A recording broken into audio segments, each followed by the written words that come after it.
खूप मोठा अडथळा आला की समजावं आपण विजयाच्या जवळ आहोत।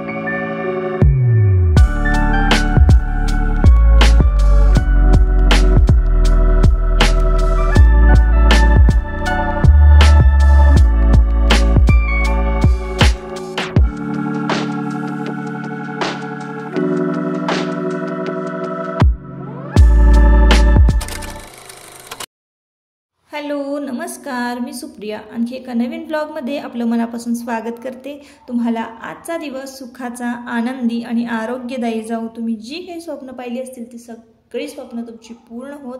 त्याचबरोबर शुभ सकाळ सर्वांना। सकाळची वेळ आहे आणि आमच्याकडचे हे स्वर्गीय वातावरण, स्वर्गीय सुख, स्वर्गीय सकाळ हे अनुभवण्यासाठी ना खरंच लवकर उठावं। कारण मला स्वतःला खरंच नशीबवान समजते की अशा वातावरणामध्ये मी राहते। कारण आजकाल तुम्ही बघायला गेलात पुण्या मुंबईमध्ये तर सगळीकडे प्रदूषण आणि हॉर्न आणि सगळ्या गाड्यांचे आवाज। तर सकाळी सकाळी मला हे वातावरण अनुभवता येतं। इतकं छान धुकं डोंगरावर पसरलेलं असतं, थंडगार वारं आणि गुरांच्या घंट्यांचा आवाज, पक्ष्यांची किलबिलाट, खूप भारी वाटतं सकाळी सकाळी। आणि सकाळी सकाळचं वातावरण जे आहे तेच मी फक्त तुमच्याबरोबर शेअर केलं। मधलं जे काही रुटीन आहे ते सगळं स्किप केलेलं आहे। माझं आवरावर झाली, मुलांना शाळेत पाठवलं, डबे नेहमीप्रमाणे सगळी कामं झाली आणि आत्ता आपण निघालेलो आहोत सातारला। तर सातारला ना माझ्या स्किनची ट्रीटमेंट चालू आहे। तुम्हाला मागच्या ब्लॉगमध्ये मी सांगितलं की जसं की थोडेसे पांढरे डाग आहेत स्किनवर माझ्या, तर त्याचीच ट्रीटमेंट करण्यासाठी ना सातारच्या दवाखान्यात डॉक्टरांकडे जाणार आहोत। तिथे स्किनचे स्पेशलिस्ट आहेत, तर तिकडं निघालेलो आहोत।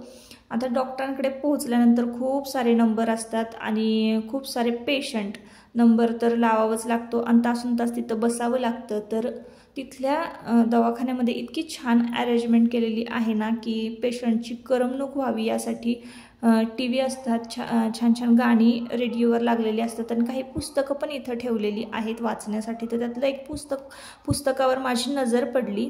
तर आपण हा पिक्चर सगळ्यांनी बघितलेला आहे, द केरला स्टोरी, तुम्हाला माहिती आहे। आणि इथं म्हटलं बघावं तरी वाचावं हे पुस्तक काय आहे। तर त्यामध्ये ना छत्रपती शिवाजी महाराजांबद्दलचं सगळं लिहिलेलं होतं। महाराज कसे होते, महाराजांना काय करावं लागलेलं आहे, म्हणजे त्यांचा स्वभाव कसा होता, त्यांना कुठल्या कुठल्या युद्धामध्ये माघार घ्यावी लागलेली आहे, तह करावा लागलेला आहे आणि त्यांचा म्हणजे थोडंफार माहिती दिलेली होती। आणि त्यानंतर मग धर्माविषयी आपल्या दिलेलं होतं की आपण काय केलं पाहिजे ह्या सगळ्या गोष्टी।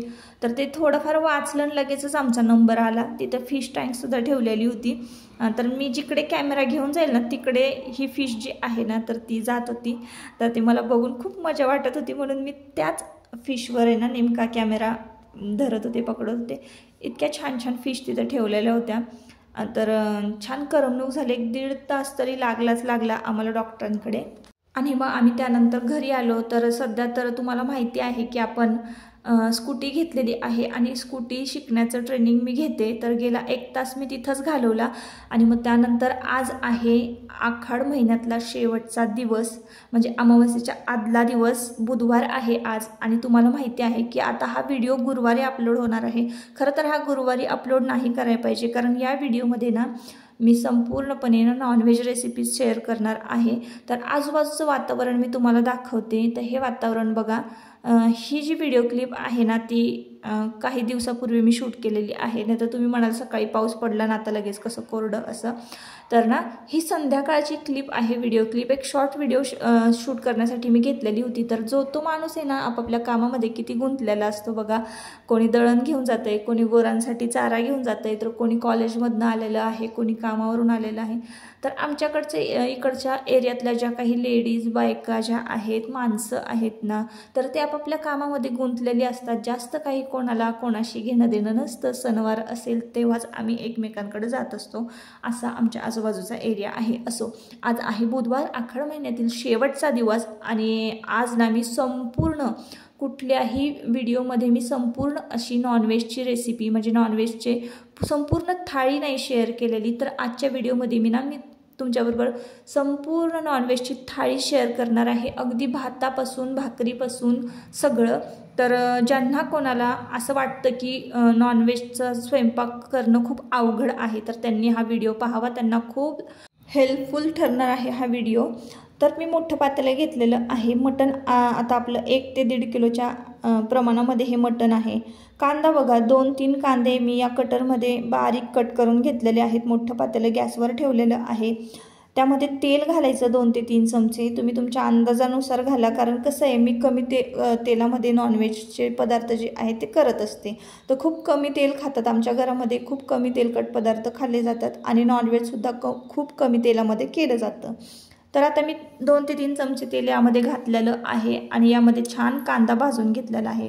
कांदा गुलाबी झाला की आपण मटण आणतो, त्याला थोडंफार बघा मांद चिटकलेलं असतं, चरबी चिटकलेली असते. तर ते चरबीनं मी वेगळी काढलेली आहे. तुम्हाला दिसली असेल इथं पांढरी. तर ही चरबी आहे ना आपण तेलामध्ये नेहमी भाजून घ्यायची, मटणासोबतच त्याला घालायची नाही. तेलामध्ये ही छान चरबी भाजली ना की मग रश्श्यामध्ये पण खायला छान लागते आणि एक वेगळीच टेस्ट येते. आता ही चरबी भाजून झाली ना की मी हळद पावडर घातलेली आहे. हळद पावडर घालून झाली आणि छान कांदा परतला की मटण घालायचं आहे. मटण घातलं की लगेच खडा मीठ घालायचं आहे आणि खडा मीठ घातलं ना की मटणाला आहे ना त्याच्या अंगचंच पाणी सुटतं, म्हणजे मिठाचं पाणी सुटतं. खडा मीठ घातलं की मटण छान परतून घ्यायचं आहे. 1 ते 1.5 मिनटं छान मटण परतवून घ्यायचं. आता माझा हात दुखत होता म्हणून मी तुमच्या दादांना परतायला सांगितलं होतं इथं मटण. तर त्यांनीसुद्धा छान सगळ्या बाजूनं हे मटण परतून घेतलेलं आहे. मटण परतल्यानंतर आपल्याला त्यावर झाकण ठेवायचं आहे आणि त्या झाकणावर आपल्याला पाणी ओतून द्यायचं आहे. ते पाणी गरम होण्यासाठी ठेवून द्यायचं आहे. तर बघा इकडे मी कांदा कट करून घेतलेला आहे.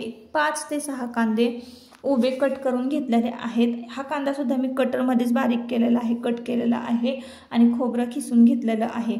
पाणी बघा ठेवलेलं होतं ओतून. तर मटण ज्या उलटण्याने मी हलवलेलं होतं तर त्या उलटण्याला ना कांदा चिटकलेला होता, तर ते मी त्या पाण्यामध्ये ठेवलं होतं उलटणं. तर हेच पाणी गरम झालेलं आपल्याला या मटणामध्ये ओतायचं आहे. तुम्ही बघत असाल पाण्याचा थेंबही न घालता मटणाला मिठाचं किती सारं पाणी सुटलेलं आहे आणि छान पद्धतीनं आपलं मटण जे आहे ते वाफलवून झालेलं आहे. मटण वाफवलं गेलं की आपल्याला ताटावरचं गरम पाणी जे आहे ते आपल्याला मटणामध्ये ओतायचं आणि पुन्हा मटण शिजायला ठेवून द्यायचं आहे. तर गॅस पाठीमागे बघा मी मटण बारीक गॅसवर शिजायला ठेवून दिलेलं आहे. पुढच्या गॅसवर मी आता इथं जिरा राईस करून घेणार आहे. तर जिरा राईस करताना मी नेहमी तुपाचा वापर करते. थोडंसं तूप मी कढईमध्ये घातलेलं आहे आणि झालं असं की कॅमेरा बंदच राहिला. खरं तर तुमच्याबरोबर भाताची रेसिपी शेअर करायची राहिली, काय हरकत नाही, तोंडी सांगते, खूप काही अवघड नाही.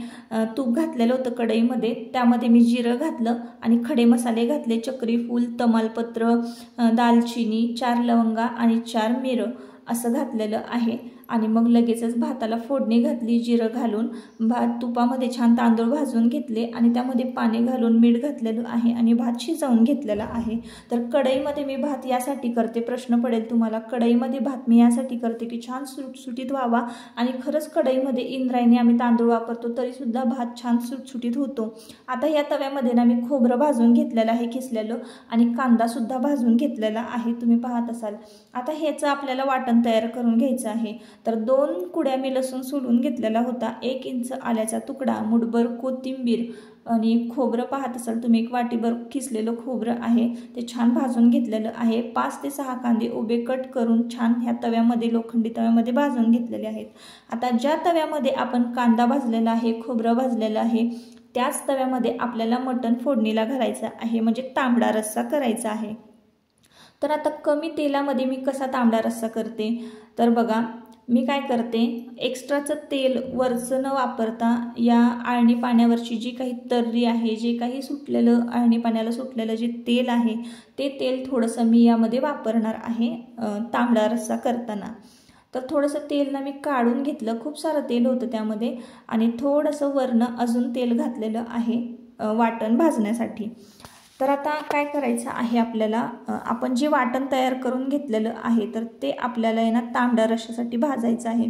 अंदाजे आता तुम्हाला कसं पाहिजे आहे तांबडा रस्सा, घट्ट हवा आहे, पातळ हवा आहे, त्या प्रमाणामध्ये तुम्ही वाटण घाला. तर आमच्याकडे सातारी भागामध्ये की नाही असा छान पातळ सरसरीत तांबडा रस्सा पिला जातो.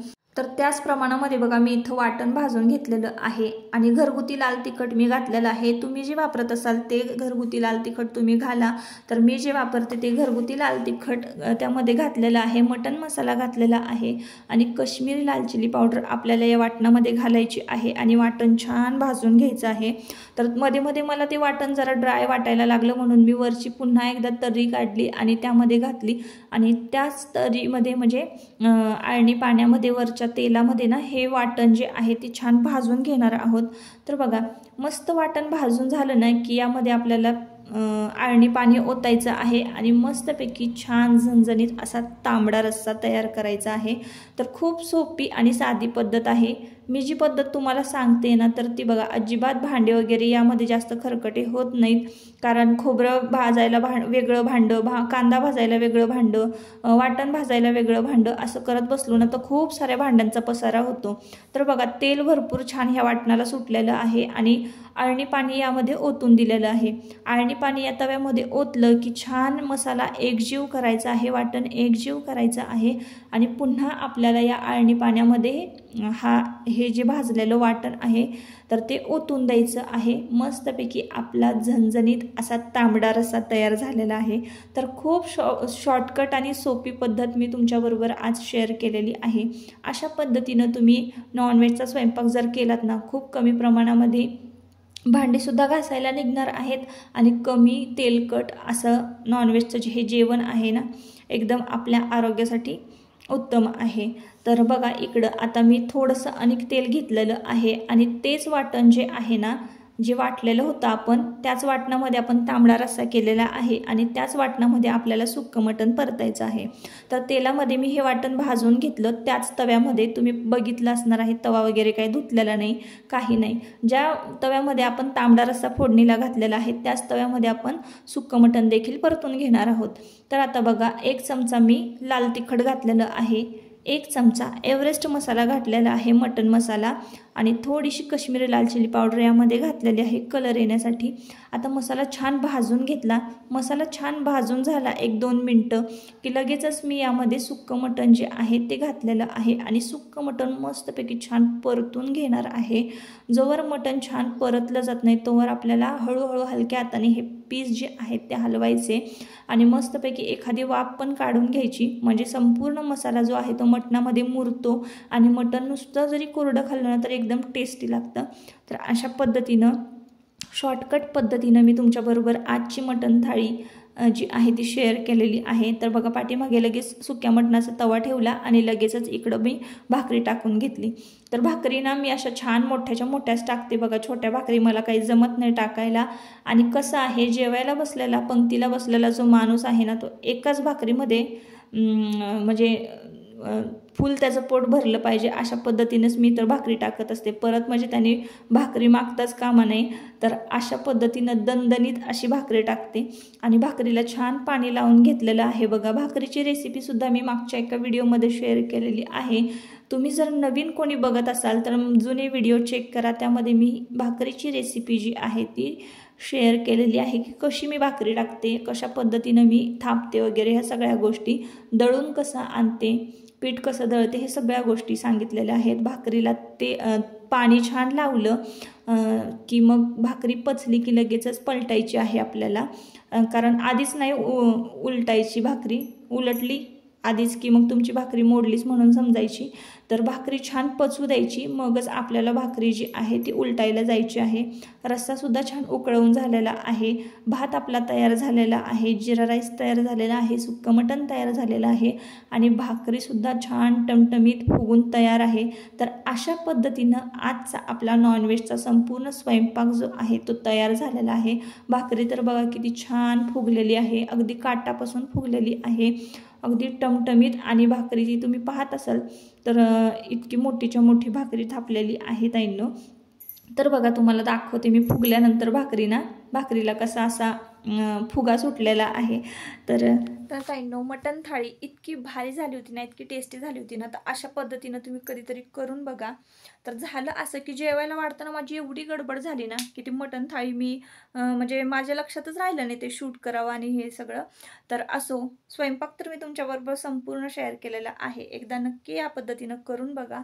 आणि आजच्या व्हिडिओचा मी इथंच शेवट करते. परत आपण पुन्हा भेटूया नवीन एका ब्लॉगमध्ये. तोपर्यंत स्वतःची काळजी घ्या आणि मजेत राहा.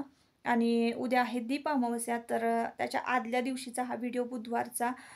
मस्तपैकी छान नॉनव्हेज पार्टी झालेली आहे. आता इथून पुढे श्रावण चालू होणार आहे. तर श्रावण सगळेच पाळतात, आम्ही पण पाळणार आहे. आणि मग पारायण वगैरे असतं, उपवास तापास हे सगळ्याच गोष्टी असतात श्रावणामध्ये.